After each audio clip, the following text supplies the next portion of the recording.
오전에 민주당 이재명 대표가 설 연휴를 앞두고서 신년 기자회견을 가졌습니다. 윤 대통령 구속 전후에 이 여론의 흐름을 두고서 지금 민주당 내부에서 기대했던 것과는 좀 다른 그런 결과가 나타나는 것, 여기에 대해서 곤혹스러워하는 기색이 역력하죠. 그랬던 만큼 이 대표의 향후 전국 구상 과연 어떻게 잡고 있을지 관심이 쏠렸는데요. 이 대표 오늘 여러 면에서 주목되는 그런 발언을 하긴 했습니다. 예를 들면 이 중국 덩샤오핑의 실용 노선을 상징하는 이른바 흑묘, 백묘론, 이걸 전면에 내세웠고요. 또 기업이 성장의 주역이다 이렇게 강조를 하면서 지금은 분배보다 성장이 우선이다. 또 한미 동맹이 중요하다. 이런 식의 이른바 우파적 메시지를 내서 조기 대선에 대비해서 확실하게 우클릭하는 쪽으로 노선을 정했다는 걸 알게 했습니다. 네, 앵커가 말씀하신 이 흑묘, 백묘론, 이거는 이제 검은 고양이든 흰 고양이든 쥐만 잘 잡으면 좋은 고양이다라고 한 이 중국 덩샤오핑의 말입니다.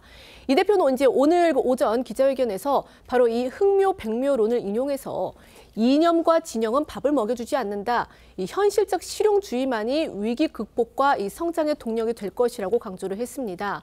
이념 논쟁이 아닌 그러니까 이 실용 노선을 걷겠다는 그런 취지인데 사실상 중도 확장을 노린 메시지로 이 본격적으로 조기 대선 모드로 전환한 모양새입니다. 이 대표는 또 기업이 앞장서고 국가가 뒷받침해 다시 성장의 길을 열어야 한다라고 했고요. 조기 대선을 앞두고 이재명표 기본사회 공약, 이거를 이제 트레이드마크식 그런 공약이었죠. 이 공약을 재검토하고 있다라는 보도에 대한 그 질문에는요. 정책이란 건 어떤 것을 우선할 것인가 이 선택의 문제라면서 지금은 이 나누는 문제보다 만들어가는 과정이 더 중요한 상황이 됐다라고 판단한다고 답을 했습니다. 관련해 이 대표 발언 좀 더 들어보시겠습니다. 기업이 앞장서고 국가가 뒷받침해 다시 성장의 길을 가야 합니다. 기업 경쟁력이 곧 국가 경쟁력인 시대, 일자리는 기업이 만들고 기업의 성장 발전이 곧 국가 경제의 발전입니다. 국민 여러분, 이념과 진영이 밥 먹여주지 않습니다. 검든 희든 쥐만 잘 잡으면 좋은 고양이 아니겠습니까? 탈이념, 탈진영, 현실적 실용주의가 위기 극복과 성장 발전의 동력입니다. 국민의힘의 선측각, 이 같은 이 대표의 노선 선회에 대해서 이 비판적이고 회의적인 반응을 내놨습니다.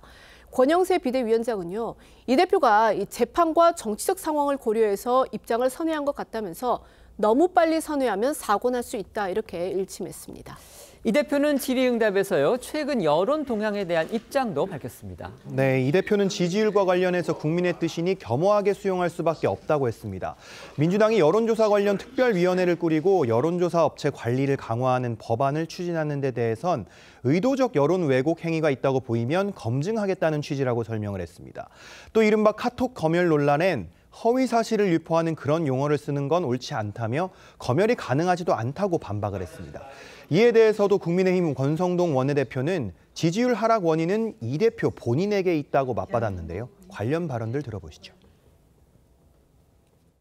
그것도 국민들의 뜻이니까 저희로서는 겸허하게 수용할 수밖에 없습니다. 더 낮은 자세로 겸허하게 책임감을 갖고 임하는 것이 우리 민주당이 해야 될 일이라는 그런 생각을 하게 됐습니다. 민주당은 지지율이 하락한 이유를 정말 모르십니까? 무차별적인 탄핵안 남발, 수많은 악법의 날치기 통과, 이재명 대표 방탄 폭주를 거듭한 결과입니다. 지지율 하락의 이유는 민주당 이재명 세력 자신에게 있습니다. 자기한테 원인이 있는데 왜 여론조사 업체의 팔목을 비틀고 있습니까? 다이어트에 실패해놓고 체중계를 부수는 꼴입니다. 이재명 대표 오늘 기자회견 상당히 본인으로서는 뭔가 작심을 하고서 자신의 어떤 정책적인 어떤 노선 선회라고 할까요? 방향 선회라고 할까요? 그런 부분을 국민 앞에 좀 펼쳐 보이는, 이게 아마 이제 설 밥상에서의 어떤 화제를 만들고 싶은 그런 생각에서 하지 않았을까 하는 그런 추측도 듭니다.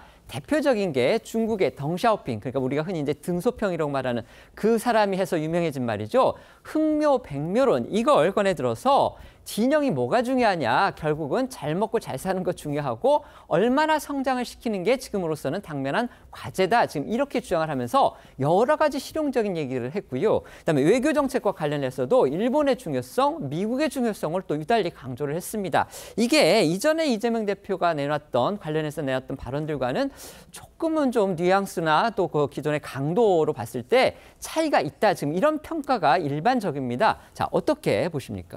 두 가지로 요약할 수 있을 것 같습니다. 첫 번째는 당연히 이제 실용주의가 될 것이고요. 이제 두 번째는 중도 외연 확장으로 볼 수 있을 텐데 지금 흥묘백묘론, 그러니까 뭐 검던 뭐 희던 쥐만 잘 잡으면 좋은 고양이다, 이 얘기 자체가 현실적인 실용주의를 취해야 된다라는 이야기로 읽힙니다.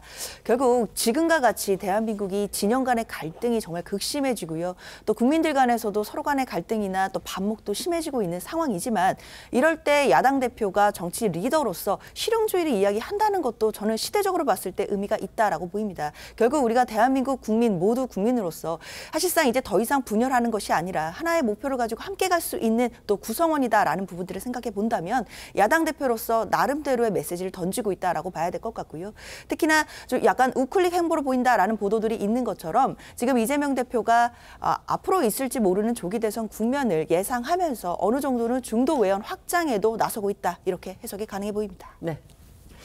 글쎄요, 덩샤오핑이 얘기했던 흥묘백묘론은요, 중국 공산주의 역사상 대전환을 맞이했던 거고, 실제 흥묘백묘론에 따라서 덩샤오핑의 그 개혁 정책이 수많은 여러 가지의 실천적 조치들을 내세웠습니다. 오늘날 중국이 저렇게 발전한 아주 근본적인 이유가 됐던 것도 바로 흥묘백묘론이라고 볼 수가 있는데, 자, 이재명 대표의 경우에는 언행이 과연 일치하고 있느냐 하는 부분에 관해서 저는 많은 유권자들이 의문을 품을 거라고 생각을 합니다. 이재명 대표의 기본소득, 잘 아시다시피 지난 대선 과정에서요, 줄곧 본인이 주장했었죠.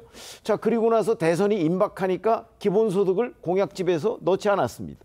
그래서 그런 것들을 보면, 아니 본인이 그동안 그렇게 주장하고 그러더니 이제 대선에서 패배하고 난 이후에는 다시 기본소득을 꺼내 들더니 이번에 이제 또 조기 대선 얘기가 나오니까 또 기본소득을 슬그머니 감췄습니다.